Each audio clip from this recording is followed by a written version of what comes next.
If you're dealing with bile acid malabsorption or bile acid diarrhea or BAM or BAD like all the cool kids call it, in this video I want to kind of break down how this can come about, and I'm going to give you a point of view that you probably haven't heard before that might just give you insights into how to turn this situation around. You don't want to miss this. TC Hale is not a doctor and does not claim to be a doctor or licensed in any type of medical field. Don't be an idiot and use anything heard on the show as medical advice. This information should be used for educational purposes only, and you should contact your doctor for any medical advice. Now get off me. Now the terms bile acid malabsorption and bile acid diarrhea are almost used interchangeably by a lot of people, but I don't really view them the same, and I'll explain why that is, and a lot of people don't view that really as the same thing. But to understand either of these issues, we really need to understand the function of bile. So bile is this soapy substance that's made up here in the liver, and then it sends it down here to be stored in the gallbladder where it can be concentrated, and then it's called upon when we eat food. So this bile's job is to come down and help neutralize the acids that come from the stomach. Bile helps us emulsify or break down our dietary fats so the body can use those.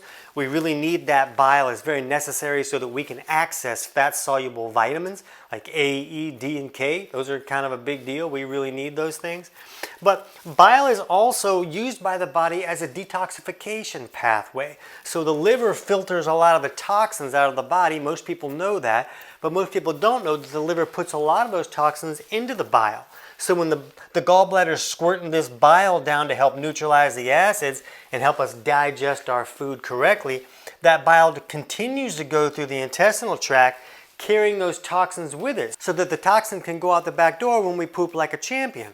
But when we're looking at this bile acid malabsorption, we need to understand the reabsorption of bile acids. So when this bile is moving through here, bile is made up of bile acids, but it's also made up of other things like water and cholesterol and bilirubin. And so it's other things in that bile besides just the bile acids. Now the bile acids, most of them are to get reabsorbed and then sent back to the liver, so they kind of get recycled. But that doesn't mean that all of the bile itself gets recycled. A lot of that bile substance is going out the back door when we poop like a champion. That's what gives that stool that dark brown color. Bile is a green substance, and by the time it mixes with all these other digestive action going on, it makes that stool brown. But if all of the bile was being recycled, like a lot of people talk about, then that stool would not be brown because all of it would have gone back to where it came from. So just the bile acids get reabsorbed and recycled, so to speak. So we have a lot of videos where we talk about steps to take after somebody's had their gallbladder removed, or steps to improve bile flow so you can digest your food better. But I get a lot of questions from people say, oh, well, I have BAM, so I have too much bile. My doctor told me I have too much bile. And I'm not a doctor. I'm not telling anybody that they have too much or too little bile. That's not my job. I just want to share some insights that I've found when researching this topic. And I'm going to put links in the description below to a lot of these studies and papers that I talk about as we're going over this to kind of break down what may be really going on, because it kind of helps us understand that we may need to look at these things a little bit differently to have a little bit less confusion, because when people ask me about these topics, they're real confused and they don't understand why this is happening and why the explanations don't really make a whole lot of sense. But one thing that we need to understand when we're talking about bile is that location matters. So here's what we want to think about. When we eat food, our stomachs make hydrochloric acid or stomach acid. We all know that. That stomach acid is there to help us acidify that food so that we can break the food down and get all the nutrients out of the food that we're eating. So that's really important. And what we know is that the stomach is made to hold those stomach acids. And we know that none of the other digestive tract is made to hold those stomach acids. We know if that stomach acid goes up in the esophagus, it's going to damage that esophageal lining. We know if the stomach acid comes down through here, it has the ability to irritate this lining and create a lot of trouble. So we know that the stomach holds it because of that mucus barrier. Everybody knows that. Now here's something that we need to understand. The gallbladder is made to hold this bile. Bile is an alkaline substance. It's the opposite of being acidic when it comes to that pH. So what happens is when this acidified food leaves the stomach and comes down here into the duodenum, which is like the first 10 inches of the small intestine, the acidity going in there triggers the gallbladder to squirt that alkaline bile down to help neutralize those acids. So here's what we need to understand. This acidity here in the stomach that exists in the stomach as it exists there should not exist anywhere down here. That's only supposed to exist in that state in the stomach. This alkaline bile as it exists in the gallbladder should only exist in that state in the gallbladder, in a normal functioning human body. That's where those substances should exist in that state. Because what happens is when this acidity comes down here and triggers the gallbladder to squirt that alkaline bile down, now those two substances mix together. Those opposite pHs of the alkaline bile and the acidic stuff from the stomach, when they collide, it creates like this sizzle that really helps this chemical reaction kind of bust all the food apart and help us get all the nutrients out of that food. But once those two substances collide, now it's a different structure. There's a different substance there. The alkaline bile is no longer the same as it was.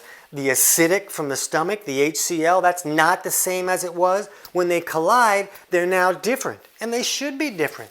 That alkalinity is neutralizing the acids, so now this can move through the intestinal tract at an appropriate pace so that we can assimilate all the nutrients in that food.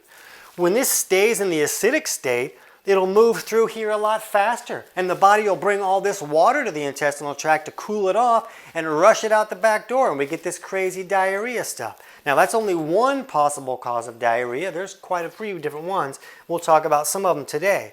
But it's important that these two structures change right here when they collide. If you put water with red wine, then that's a different substance all of a sudden. If you don't believe me, try to serve watered down red wine at your restaurant. It's not going to go so great. So the water is no longer the same. The red wine is no longer the same. When you mix them together, they're different, just like stomach acid and bile. So in the same way that this location matters, each location of those substances, the structure matters. And if they don't collide together, if one of these things is missing, then the structure isn't really changing. The structure is still going to be too acidic, or if there's not enough stomach acid here, which can happen for a wide variety of reasons and is actually very common, then it's just the bile coming down, and the bile is now alkaline. So we talked about how when something's too acidic moving through the intestinal tract, it can irritate that intestinal lining. Well, if something's too alkaline, that can also irritate the intestinal lining.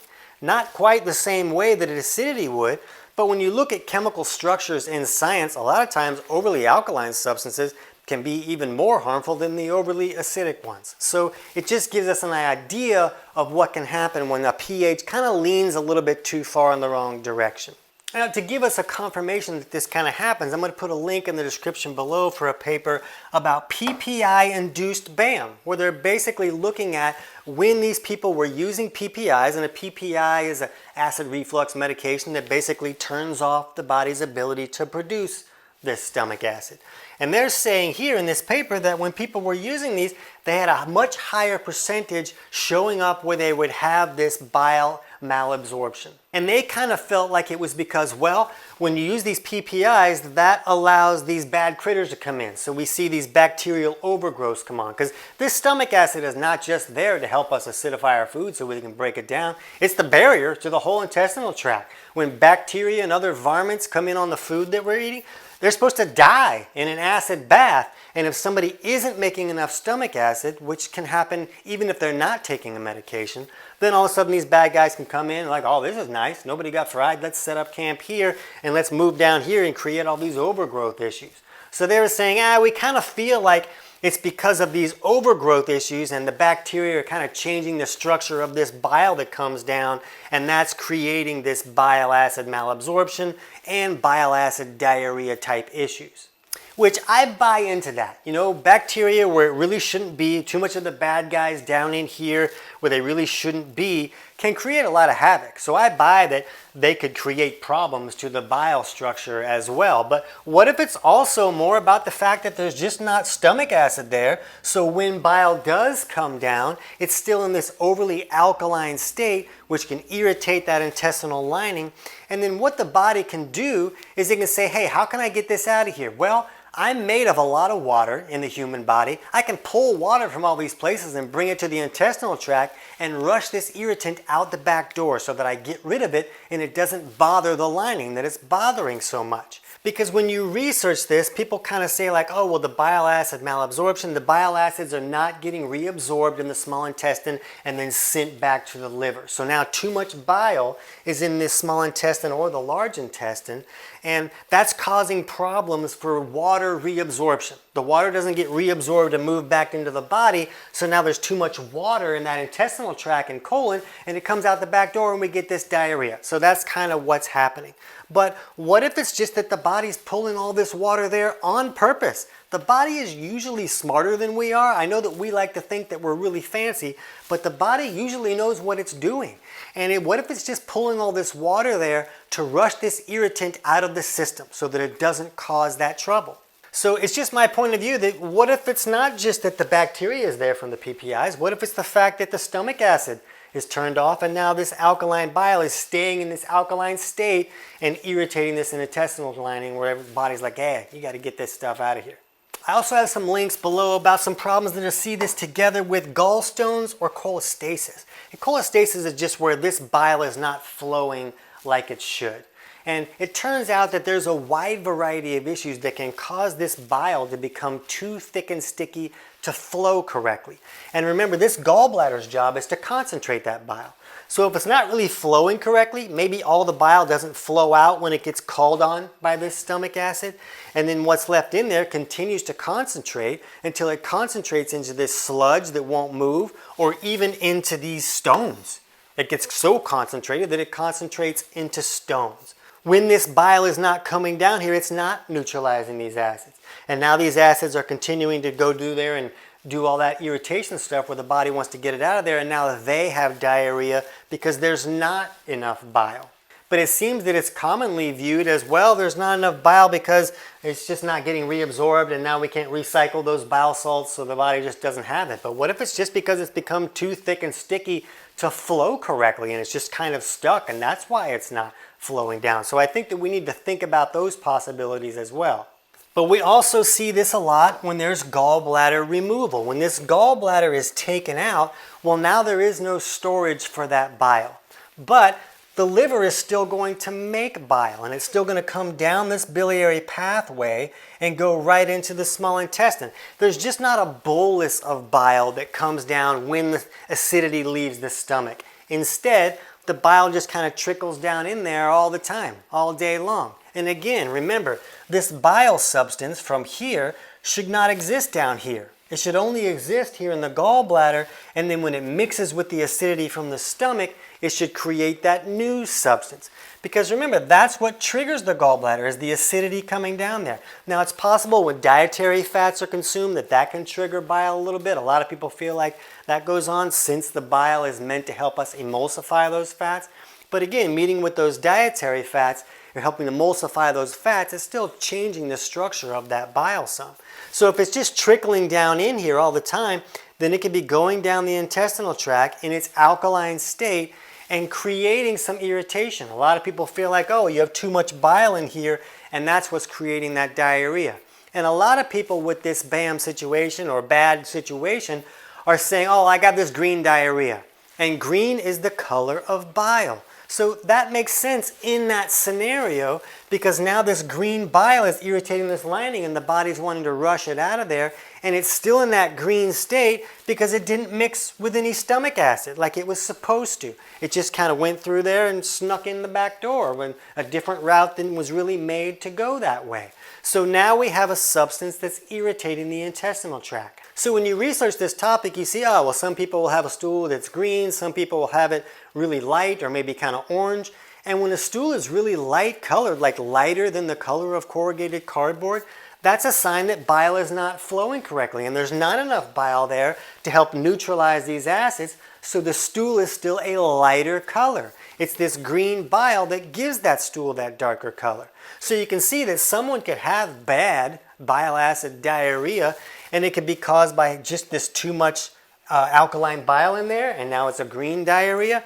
Or if there's not enough bile to neutralize these acids, now it's going to be a lighter color diarrhea. So those would be totally different causes for the same diagnosed type of diarrhea.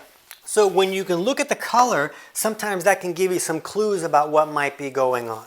Now the tricky part is that other things can color the stool and other things can also cause diarrhea. So there can be an easy way to get some confusion in there, and it's hard to actually know what's going on when you're just looking at what you're seeing in the toilet. But when we're looking at this water reabsorption, I think that we need to consider the fact that a lot of times the body's putting that water there on purpose to try to rush something out the body that it doesn't want in there, that it doesn't want in this intestinal tract, maybe where it doesn't feel like it should be. So I think we need to view that as well. What can we look at that might be creating that irritation? So what we hear from people a lot in the comments and such is people having success either changing the pH of that stool structure in either direction.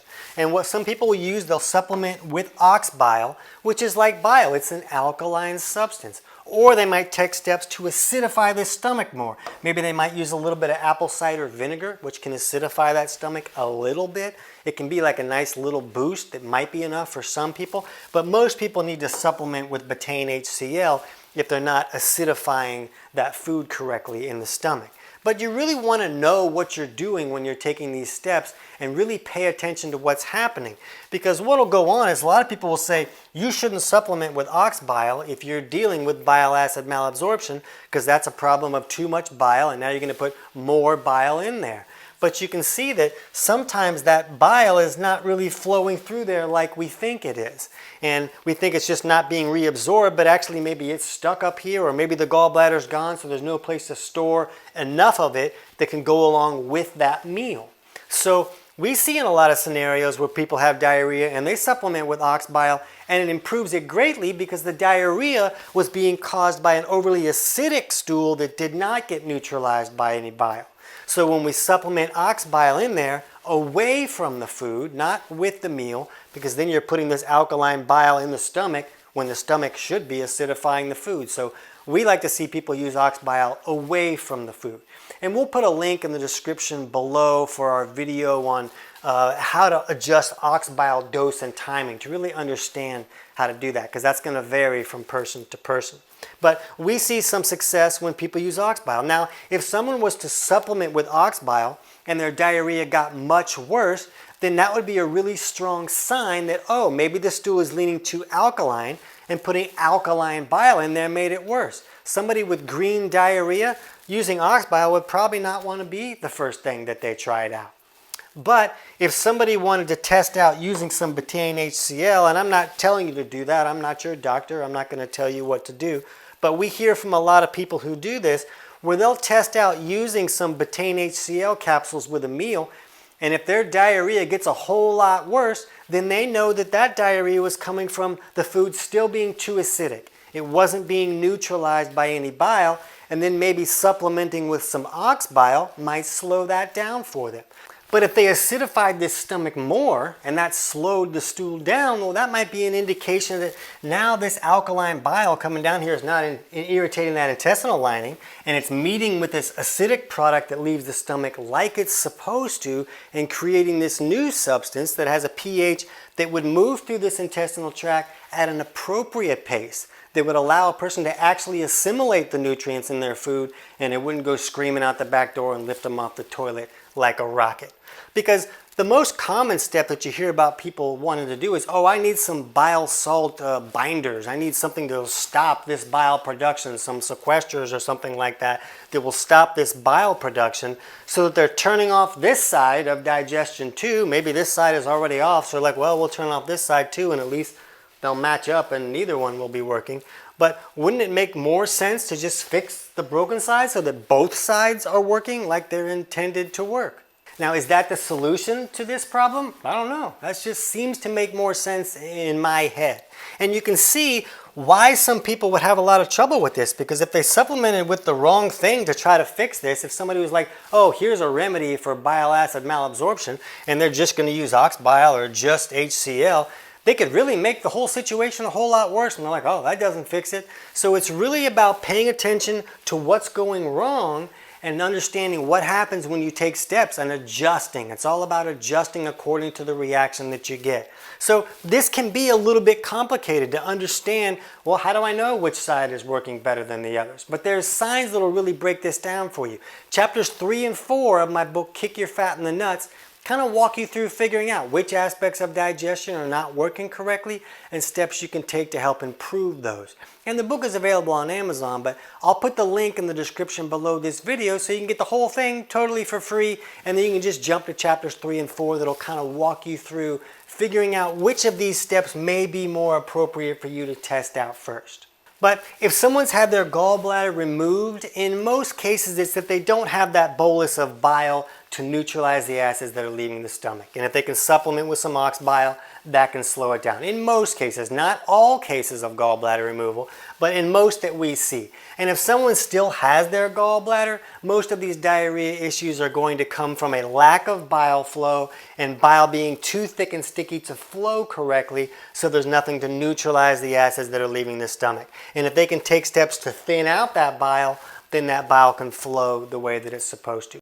So if you think that might be the case for you, we'll put a link in the description below for our video on 5 steps to improve bile flow. If you still have your gallbladder and you think maybe it's this bile not flowing correctly that's creating this trouble for me.